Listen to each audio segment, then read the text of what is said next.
So this whole web series was shot mainly on the 5D Mark III, which I don't own anymore. So it's a camera that I used to shoot everything on.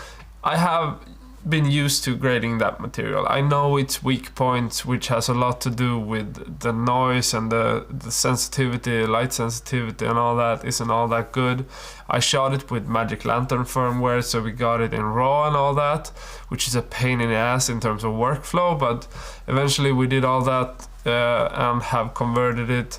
We used proxies to edit everything, and then now we have relinked everything again to the raw material, the high-res ones, and now it's about to get graded.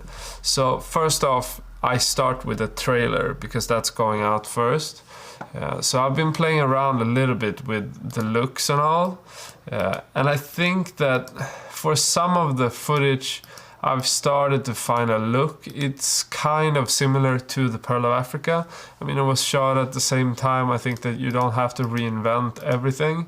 Some of the material is also shot on the Blackmagic Pocket Cinema camera and also the Blackmagic Cinema camera MFT, which I'm shooting over there with. So that camera I still have. Mostly it's the interviews that was shot with that one. So for instance, this interview here was shot, I think. No, this is actually the Pocket Cinema camera. Either way, some interviews are shot on the MFT and some are shot on the Pocket.